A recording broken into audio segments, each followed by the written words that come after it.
Hello students, हमारा नया chapter है control and coordination, chapter number 2।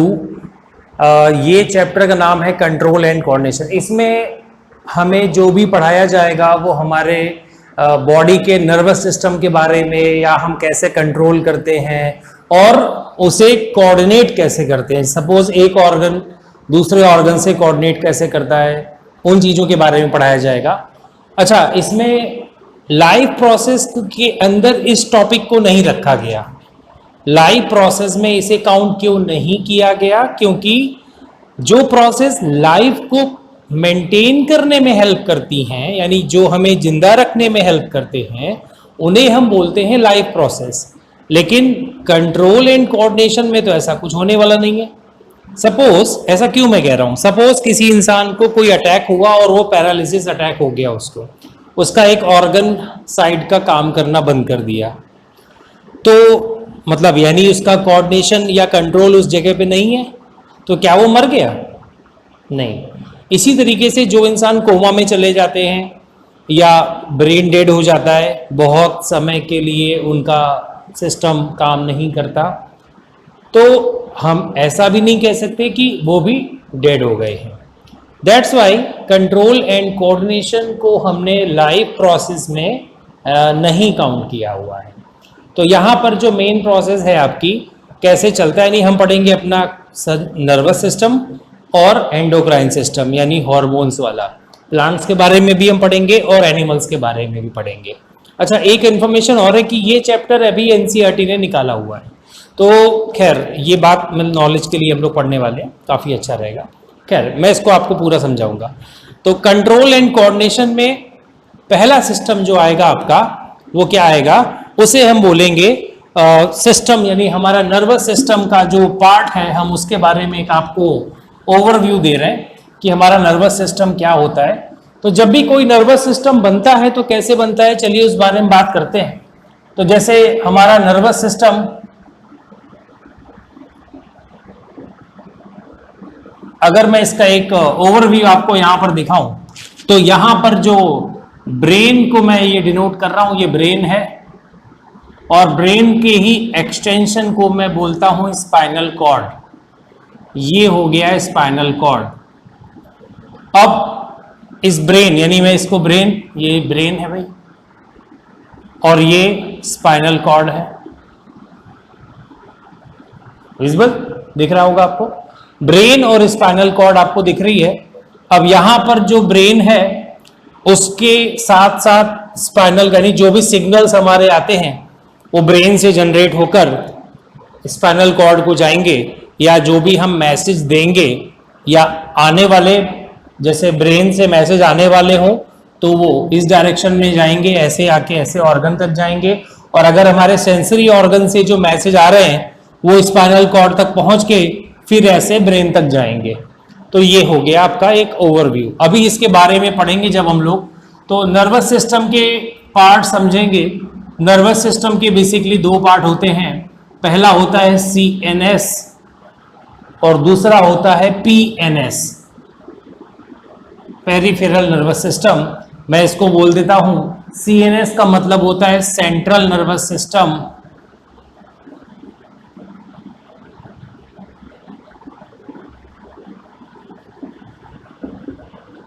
और PNS का मतलब होता है peripheral nervous system. Central nervous system और पेरिफेरल नर्वस सिस्टम, दो नर्वस सिस्टम आपको पता चले। अब सेंट्रल नर्वस सिस्टम के दो पार्ट होते हैं। पहला पार्ट होता है ब्रेन, हमारा थिंकिंग एंड रिस्पॉन्डिंग सेंटर, और दूसरा होता है हमारी स्पाइनल कॉर्ड। लास्ट ईयर आपने एक चैप्टर पढ़ा है डाइवर्सिटी के नाम से, उसमें आपको इसके बारे में डिटेल में बताया गया है कि जो डेवलप्ड एनिमल्स होते हैं, वर्टिब्रेट्स होते हैं, उनका ब्रेन एक स्कल में और वर्टिब्रल और स्पाइनल कॉर्ड वर्टिब्रल कॉलम में प्रोटेक्टेड रहती है। उसके बारे में आपको 9th स्टैंडर्ड में पढ़ाया गया होगा। खैर अब मैं पहुंचता हूं PNS के बारे में। PNS यानी पेरिफेरल नर्वस सिस्टम, इसमें दो सिस्टम, इसको दो प्रकार के टॉप इसमें डिवाइड किया गया है। नर्व्स यहां पर वॉल्यूंटरी नर्व्स हैं,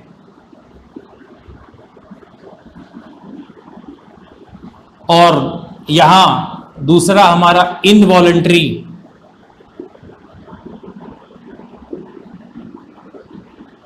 तो वॉल्यूंटरी के अंदर जब हम इसको डिवाइड करते हैं तो फिर से ये दो पार्ट में निकलता है। पहला आता है क्रेनियल नर्व्स, क्रेनियल नर्व्स, और दूसरा होता है स्पाइनल नर्व्स।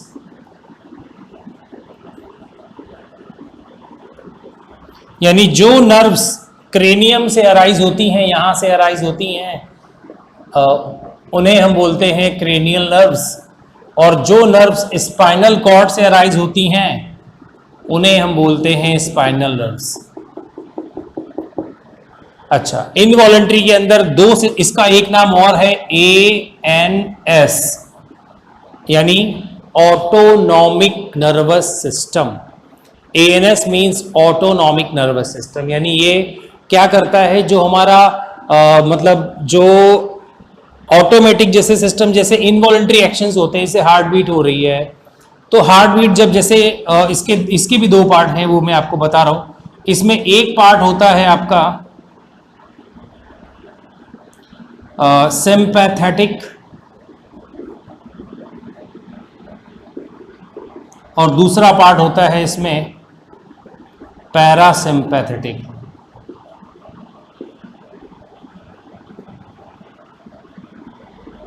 यानी कि जो सिंपैथेटिक है वो हमारे इनवॉलंटरी एक्शंस को स्टिमुलेट कराएगा, और पैरासिम्पैथेटिक अगर वो एक्शंस बहुत ज़्यादा एक्सीड हो गए तो उनको कंट्रोल करके नीचे लाएगा। तो ये आपको पता चल गया। जैसे मैं आपको वो भी बता देता हूँ, हार्ट बीट इनिशिएट कराना, हार्ट बीट को इनिशिएट मतलब यानी हार्ट बीट थोड़ा अगर बढ़ रही है तो सिंपैथेटिक, जो हार्ट बीट चल रही सिंपैथेटिक करवा रहा है, साथ में जब बहुत ज़्यादा बढ़ गई है, मैं दौड़ लगा रहा हूँ, बहुत तेजी से हार्ट बीट बढ़ गई है, तो उस हार्ट बीट को नीचे लाने का काम जो है पैरासिम्पैथेटिक करेगा। तो ये आपको दोनों के बारे में पता चल गया। तो दैट्स इट। अच्छा, जैसे मैं आप लोगों से अगर और भी कुछ कहूँ कि 9th में एक चैप्टर आप लोगों को पढ़ाया गया है जिसका नाम है एनिमल टिश्यू, और उसमें आपको नर्व सेल के डायग्राम को पढ़ाया गया होगा। तो आपको नर्व सेल के डायग्राम को यहाँ रिकॉल करना है, समझना है नर्व सेल का डायग्राम क्या होता है, क्योंकि वही मेन टॉपिक है हमारा, नेक्स्ट टॉपिक वही है। यानी हमारे जो नर्वस सिस्टम का जो यूनिट होती है, the unit of nervous system, the entire nervous system is just made by the neuron. तो हम बात करेंगे न्यूरॉन। कई बच्चे न्यूरॉन और नेफ्रॉन में कंफ्यूज हो जाते हैं, so don't confuse in these word. Neuron यहाँ पे आता है और नेफ्रॉन किडनी के अंदर होता है। कई बार ऐसा क्वेश्चन आप लोग गलती कर देते होंगे। तो न्यूरॉन जो है मैं कह सकता हूँ कि नर्वस सिस्टम की जो यूनिट है, यूनिट ऑफ नर्वस सिस्टम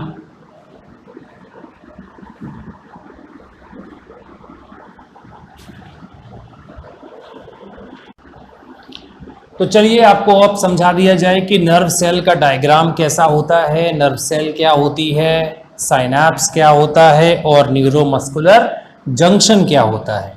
देखिए साइनैप, ये जो एक नर्व सेल है, ये मैंने अभी आपको बताया कि एक नर्व सेल हमारे नर्वस सिस्टम का या कोई भी चीज़ हो उसका यूनिट होगा।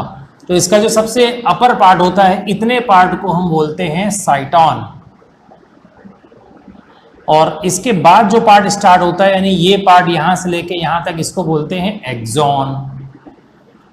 ओके, साइटॉन और एक्सॉन, दो वर्ड्स आपको समझ में आ गए। इसमें जो यहां पर एक्सटेंशन ऑफ सेल, याद रखना, extension of cell is known as dendrite. ये सिग्नल रिसीव करते हैं हमेशा, जब भी सिग्नल नर्व सेल के अंदर आएगा तो हमेशा इसी साइड से अंदर आएगा, ये आप याद रखना। Always signal comes from this side. Okay, so it is very easy. कि जब भी सिग्नल आता है डेंड्राइट उसको कैप्चर करते हैं, डेंड्राइट के साइड से ही सिग्नल्स को कैप्चर किया जाता है। Okay, it is so clear now. इसके बाद जो अंदर यहां पर आपको ब्लू कलर, ये जो ब्लैक ब्लैक डॉट्स मैंने जो दिखाए हुए हैं, इनको हम निजल्स ग्रेन्यूल कहते हैं, निजल्स ग्रेन्यूल।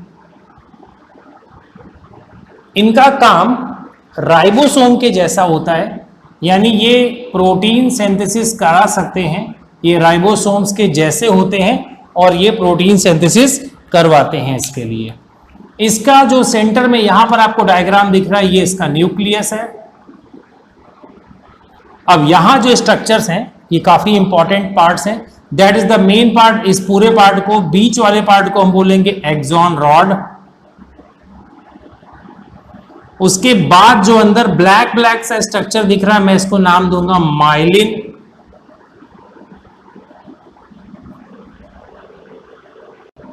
उसका नाम दूंगा मैं माइलिन शीट, जो अंदर है इंसुलेशन का काम करती है। उसके बाद जो बाहर आपको यहां पर एक ध्यान से देखेंगे तो ये जो स्पेस दिख रहा है, ब्लैक शीट के जो बाहर जो स्पेस दिख रहा है, ये जो स्पेस दिख रहा है, ये स्पेस एक्चुअल में एक सेल है यहां पे, इसका नाम है श्वान सेल। श्वान सेल, ये आप याद रखिएगा नाम, इसका नाम है श्वान सेल। इसका न्यूक्लियस भी यहां पर दिया गया है, न्यूक्लियस ऑफ श्वान सेल। जो आउटर लेयर है श्वान सेल की, इसको हम लोग बोलते हैं न्यूरोलेमा। न्यूरोलेमा। और सबसे लास्ट में एक्सॉन टर्मिनल। तो ये था एक नर्व सेल का डायग्राम जो मैंने एक्सप्लेन किया आपके लिए। अगला टॉपिक है साइनैप्स। जब दो नर्व सेल आपस में कनेक्ट होंगी, सपोज एक नर्व सेल के नीचे एक और नर्व सेल आने वाली है, तो जब वो उस तरीके से कनेक्ट होगी तो हम उसको क्या नाम से बुलाएंगे? Then that is known as synapse. यहां एक एक्सॉन टर्मिनल, उसके साथ दूसरा डेंड्राइट, यानी दूसरे सेल का नर्व सेल, दूसरे सेल का डेंड्राइट होगा उसके नीचे। बीच में न्यूरोट्रांसमीटर्स पाए जाएंगे जो दोनों के बीच में न्यूरल सिग्नल पहुंचाते हैं। तो मैं आपको एक बात बताना चाहता हूं, मैसेज जब भी इसमें ट्रांसफर होता है तो यहां से जब भी हम कोई चीज टच करते हैं, सपोज मैंने कुछ टच किया या मैंने कोई चीज देखी, तो वो जो बाहर का सिग्नल हमारी बॉडी में जब अंदर आता है तो यहां पर जो है मैसेज आने के बाद में क्या होगा, ये इलेक्ट्रिकल फॉर्म में ट्रांसफर होता है, इलेक्ट्रिकल फॉर्म में ट्रांसफर होगा। और ये इलेक्ट्रिकल फॉर्म में, यानी यहां तक ये मैसेज इलेक्ट्रिकल फॉर्म में है, फिर ये बीच में यहां पर केमिकल फॉर्म में हो जाएगा और वापस जब ये यहां से यहां जाएगा तो यहां पर वापस ये इलेक्ट्रिकल फॉर्म में कन्वर्ट किया जाएगा मैसेज। ठीक है ना, ये मैं आपको बाद में बताऊंगा कि ये कैसे इलेक्ट्रिकल से केमिकल और केमिकल से इलेक्ट्रिकल कैसे ट्रांसपोर्ट होता है, ये मैं आपको बाद में पढ़ाऊंगा। लास्ट टॉपिक है आज का न्यूरो मस्कुलर जंक्शन। यहां पर जो है दो, जब भी हम सपोज विलिंगली हम चाहते हैं मेरी मसल्स स्ट्रेच हो जाए, मेरी मसल्स पुल हो जाए, तो हम क्या करते हैं, थॉट जो ब्रेन से आता है हम एक्सॉन यानी यहां से पहुंचाएंगे, ब्रेन से जो थॉट आएगा यानी ब्रेन की तरफ से डेंड्राइट ले रहे हैं उसको और यहां तक पहुंचाएंगे उसको, और फिर पहुंचने के बाद क्या होगा, न्यूरोमस्कुलर जंक्शन में मसल सेल्स को हम एक सिग्नल देंगे, एक केमिकल सिग्नल यहां पर देंगे और वो केमिकल सिग्नल से मसल्स क्या हो जाएगी, स्ट्रेच, और हमारा हाथ पुल हो जाएगा। बहुत ही सिंपल सी मैकेनिज्म। ओके, तो देखिए थोड़ा और डिस्कशन करते हैं इस बारे में कि जो नर्व सेल है वो कैसे इलेक्ट्रिकल, केमिकल और इलेक्ट्रिकल कैसे सिग्नल जनरेट करती है, मैं इस बारे में आपको बताता हूँ। देखिए ये बड़ी ही इंटरेस्टिंग बात है कि सपोज मैं 5 सेंस ऑर्गन हमारे पास में है, हमारे पास है टच वाला, ऑल्फैक्टरी सुनने, ऑडिटरी टेस्ट करने वाला। अब ये सारे रिसेप्टर्स के जो बारे में मैं आपको बताऊंगा, उसमें ये है कि आप कैसा सिग्नल, जैसे ये कैमरा, जैसे मैं आपसे बात कर रहा हूँ, मेरा लेक्चर ये कैमरा रिकॉर्ड कर रहा है, यानी इसके कैमरे के पास में कुछ सेंसर है जो मेरे मतलब ऐसे ये जो आसपास के जो सिग्नल्स हैं उनको रिकॉर्ड करके एक अलग सिग्नल में कन्वर्ट कर रहा है, यानी डिजिटल सिग्नल में कन्वर्ट कर रहा है। उसी तरह से जो भी हमारे आसपास जो भी कुछ होता है, चाहे वो किसी भी तरीके का हो, जैसे हमने, हाँ लेकिन 5 सेंस ऑर्गन से बियॉन्ड हम नहीं कुछ सेंस कर सकते। हमारी एबिलिटी केवल 5 सेंस ऑर्गन तक लिमिटेड है, उससे ज्यादा हम नहीं कर सकते। अच्छा, साइंस एंड फिक्शन मूवीज हमने कुछ सुनी, जैसे कि सिक्स सेंस वगैरह हमने सुना है, ऐसा तो नहीं मान सकते हम कि ऐसा कुछ है। हाँ, मतलब साइंस में ऐसा तो नहीं है, लेकिन अगर हम बाहर जाएं थोड़ा साइंस के बियॉन्ड द टॉपिक बात करें तो ऐसा हो सकता है। लेकिन अगर मैं साइंस की बात करूं तो यहां हमारे पास 6 सेंस ऑर्गन हैं, और वो सेंस ऑर्गन के जो कैपेबिलिटीज है उनके आगे तो हम जा नहीं सकते। तो क्या करना पड़ेगा भाई? तो उन सेंस ऑर्गन में स्पेशल पावर है कि वो सिग्नल रिसीव कर सकते हैं। अब सिग्नल रिसीव करते हुए वो करते क्या है? जैसे आंखों ने कोई सिग्नल देखा, सिग्नल किस फॉर्म में देखता है आपको ये सोचना है। आंखें लाइट को सेंस करती हैं। हमारे नाक के अंदर जो ऑल्फैक्टरी नर्व्स हैं, वो ऑल्फैक्टरी नर्व्स क्या करती हैं? जो केमिकल होता है, जो स्मेल में भी एक केमिकल होता है बेटा, और एरोमा या जो हमारे आसपास जो स्मेल है उसमें केमिकल होता है, और वो केमिकल जब हमारे नेसल ट्रैक्ट में टच करेगा जाके तो वो एक केमिकल रिएक्शन करवाएगा। उसकी वजह से एक स्टिमुलस, याद रखो मैं एक और वर्ड बताता हूं, शायद मैंने ये अभी तक नहीं बताया आपको, स्टिमुलाई। स्टिमुलाई एक और बहुत ही इंपॉर्टेंट वर्ड है। स्टिमुलाई क्या होता है भाई? स्टिमुलाई मतलब जो भी सिग्नल है जो बाहर से अंदर आ रहा है, that is known as stimuli. अब उस स्टिमुलाई को हमने लिया, केमिकल वाले नाक वाले की बात चल रही है, उसने उसको एक अलग से केमिकल, एक इलेक्ट्रिक सिग्नल में कन्वर्ट कर दिया, और वो इलेक्ट्रिक सिग्नल हमारे ब्रेन तक जाएगा। अब देखो, अब आप बोलोगे सर कोई अच्छी महक होती है, कोई बुरी महक होती है, ये हम पता कैसे करते हैं? या हमारा ब्रेन ये पता कैसे लगाता है कि अच्छा क्या है बुरा क्या है? नहीं, ये तो लोगों का अपना परसेप्शन होता है। अच्छा और बुरा इस दुनिया में कुछ नहीं होता है, ये आप याद रखना। जैसे कि आप कोई बच्चे हैं या कोई इंसान है जिनको पेट्रोल की महक बहुत अच्छी लगती है, और कोई इंसान है जिनको पेट्रोल या धुआं ऐसा लग जाए तो उनका सर दर्द होने लगता है। कोई इंसान जिसको डिओड्रेंट बहुत पसंद है, परफ्यूम बहुत पसंद है, तो वो यूज करते हैं, बहुत ज्यादा यूज करते हैं। कोई है जिनको एलर्जी है। तो मैं ये कह रहा हूं ये वेरिएबल है, ये अपने अपने हिसाब से लोगों ने एडजस्ट करके रखा हुआ है। खैर, अच्छा और बुरा की डेफिनेशन पे हम ज्यादा नहीं जाएंगे अभी हमको इस बारे में बात करना है कि सिग्नल की स्ट्रेंथ क्या होती है। साइंटिफिकली आते हैं। आपको लगता है कोई बहुत इंटेंस है, इंटेंस का मतलब क्या है? उसके केमिकल की जो हमने स्मेल किया है इंटेंसिटी बहुत ज्यादा है। तो वो, जैसे आप हाथ की बात करिए, मैं कुछ टच करता हूं, टच करने में क्या होगा? जो चीजें जहां पर, जैसे ये स्किन में पूरे डेंड्राइट फैले हुए हैं, इस सरफेस पे जो ये मेरे ऊपर दिख रहा है, आपको ये डेंड्राइट दिख रहा है, ये डेंड्राइट, यहाँ बहुत सारे न्यूरॉन्स हैं, यहाँ पे मिलियंस ऑफ न्यूरॉन्स यहाँ पे हैं। और आपको पता नहीं होगा जो ये सेंसरी न्यूरॉन है, इसकी लेंथ 1-1 मीटर तक हो सकती है। यहां से लेके यहां तक 1-1 मीटर तक होगी ये सेंसरी न्यूरॉन की जो लेंथ होगी। और ये यहां से काउंट करेगा, मतलब ये फैले हुए हैं, डेंड्राइट खूब सारे फैले हुए हैं, यहां से वहां तक खूब सारे डेंड्राइट फैले हुए हैं। तो डेंड्राइट क्या करते हैं? डेंड्राइट और हमारी स्किन और डेंड्राइट के बीच में कनेक्शन होता है। स्किन समझ रहे हो ना? कुछ दिमाग में जा रहा है कि नहीं जा रहा है? हाँ, स्किन, जैसे भैया कैसे समझाऊं मैं, एक सिंपल सी एक लेयर मान लो, एक पतली सी लेयर है, या एक कांच मान लो भैया, कांच मान लो, ये ग्लास का एक लेयर है, ग्लास है, और ग्लास के पीछे मैंने कैमरा लगा दिया है। तो कैमरा ग्लास के उस तरफ की चीजों को रिकॉर्ड कर लेगा कि नहीं कर लेगा? बिल्कुल कर लेगा। तो उसी तरीके से स्किन के पीछे डेंड्राइट है, आप जैसे टच करते हैं अपने स्किन को, यहां को, हाथ को, तो जो डेंड्राइट है यहां पे स्किन में फैले हुए, उनके बीच में केमिकल रिएक्शन चालू हो जाती है। और जैसे ही केमिकल रिएक्शन स्टार्ट होती है तो वो हमारे नर्व सेल को मैसेज भेजता है। और ये मैं आपको बताता हूं कि वो कैसे क्या होता है, उसके बारे में बड़ा ही इंपॉर्टेंट और इंटरेस्टिंग है। Conduction in the nerve cell, तो मैं यहां पर आपको थोड़ा सा कंडक्शन के बारे में समझा देता हूं।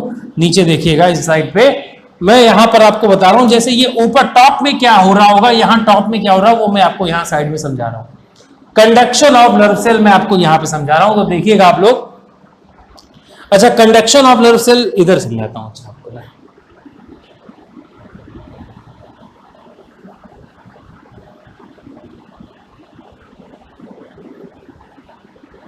चलिए आइए, इधर ज्यादा अच्छे से दिखेगा आपको। यहां पर जो शुरुआत में यहां पर ऊपर क्या हो रहा है वो मैं आपको दिखा रहा हूं यहां पे, है ना। चलिए देखिएगा, ये हमारी जो है नर्व सेल की डेंड्राइट की बाहर की सेल है। ये जो डेंड्राइट दिख रहा है, ये डेंड्राइट देखने में ऐसा दिखता है।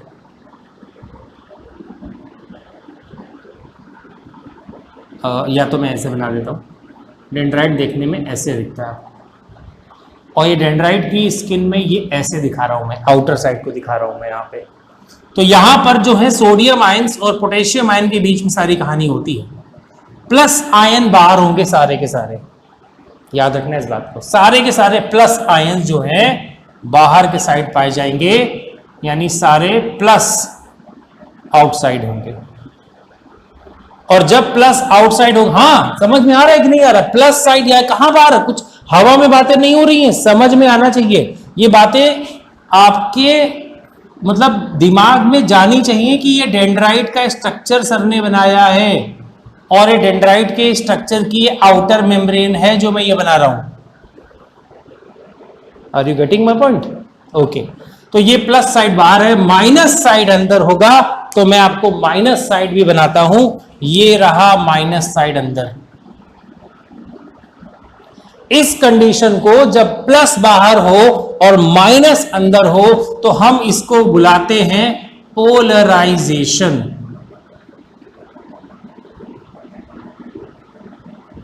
इसको मैं और सिंपल समझाता हूं कि एक ऐसी लेयर है जिसमें प्लस साइड बाहर है माइनस साइड बाहर है, तो पोलर रीजन बुलाया जाता है। भाई पोलर किसको कहते हैं? जिसमें प्लस बाहर होता है, प्लस एक साइड होता है, माइनस एक साइड होता है, दैट इज कॉल्ड पोलर। तो ऐसा यहां पर भी है पोलर, ये ठीक पोलर है भैया। अब जैसे ही हम टच करते हैं, अब देखो ये वही सिग्नल है जो अभी मैं आपको समझा रहा था कैसे जनरेट किया जाता है। आपने टच किया ना, आपने इन्हीं प्लस माइनस में डिस्टरबेंस क्रिएट कर दिया, आपने इन्हीं प्लस माइनस के अरेंजमेंट में डिस्टरबेंस पैदा कर दिया। कैसे हुआ? ये प्लस वाले अब अंदर के साइड जाएंगे, तो पोलराइज से अभी है, यानी एक तरीके से अगर ये मेम्ब्रेन देखूं तो ये प्लस वाले नीचे की तरफ जा रहे हैं। देखो मैं ये वेव फॉर्म में भी आपको समझा रहा हूं यहां पे। तो इस कंडीशन को बोलेंगे डीपोलराइजेशन। Depolarization very simple. पहले प्लस बाहर था, माइनस अंदर था, अब उल्टा हो गया, माइनस बाहर चला गया, प्लस अंदर आ गया, उल्टा हो गया, डीपोलराइजेशन। ऐसे वेव जनरेट हो रही है, प्लस वाली वेव नीचे जा रही है। अब क्या होगा, थोड़ी देर बाद क्या होगा, ये प्लस वाले बाहर की तरफ जाएंगे और माइनस वाले फिर से अंदर आएंगे। तो इस कंडीशन को हम बोलेंगे रीपोलराइजेशन। रीपोलराइजेशन, पहले पोलराइजेशन, डीपोलराइजेशन और लास्ट पॉइंट है रीपोलराइजेशन। तो यहां पर जो रीपोलराइजेशन होता है, यानी ये वापस प्लस वाले बाहर को आते हैं और ये इंसिडेंट ऐसे चलता रहेगा, तो ये एक इलेक्ट्रिक, अब कहोगे ये क्या खेल हो गया? हाँ है, इसी से हो रहा है। ये एक इलेक्ट्रिक सिग्नल जनरेट कर रहा है यहां पे अंदर के साइड में, इसी वजह से एक इलेक्ट्रिक सिग्नल जनरेट हो रहा है। Yes, very simple. तो अब यहां पर जो प्लस माइनस का जो कंडक्शन हुआ, उससे एक इलेक्ट्रिक वेव जनरेट, जैसे आप एक रस्सी पकड़िए और उसका एक हिस्सा हिलाइए, तो आप देखेंगे कि उसमें एक वेव जनरेट होती है जो ऐसे ऐसे जाती है। तो वो वेव आगे जा रही है, यानी आपने एक एनर्जी को एक जगह से दूसरी जगह भेज दिया और वो जाएगी ही जाएगी, ऐसा नहीं कि वो वहीं पर रुक जाएगी।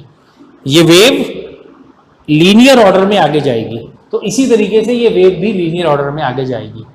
और एक और इंटरेस्टिंग बात सुनिए, यहां तक तो ये वेव इलेक्ट्रिक सिग्नल में आ गई यहां तक, लेकिन इसके बाद जब जाएगी तो ये यहां से जंप करके जाएगी यहां से, और इस पॉइंट को जहां पर बीच में जो गैप दिखाया, मैंने इसका नाम नहीं बताया आपको, इसको कहता हूं मैं node of Ranvier.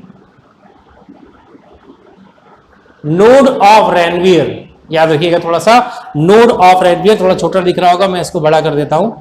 Node of Ranvier. Okay, चलिए, तो नोड ऑफ रैनवियर आपको पता चल गया। अब सिग्नल जो है इन्हीं नोड ऑफ रैनवियर के ऊपर से जंप करके ऐसे ऐसे ऐसे ऐसे जाते हैं। हाँ, कभी भी सिग्नल बीच में से नहीं जाता, कभी भी नहीं, कभी भी सिग्नल बीच में से नहीं पास होगा, हमेशा सिग्नल ऐसे जंप कर करके ही पास होगा।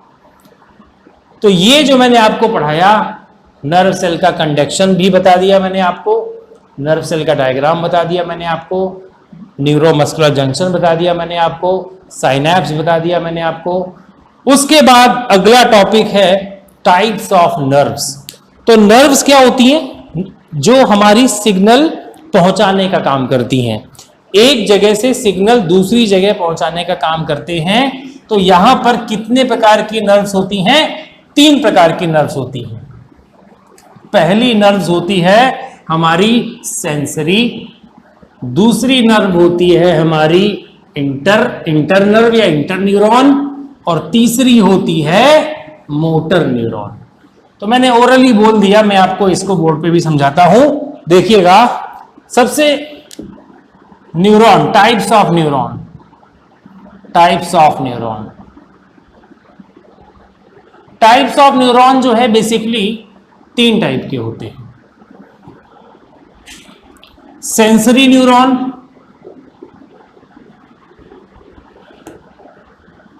इंटर या हम इसको कह सकते हैं कनेक्टेड न्यूरॉन, जो दोनों से कनेक्ट करते हैं एक दूसरे को, इंटर न्यूरॉन, और लास्ट में है मोटर न्यूरॉन, मोटर न्यूरॉन।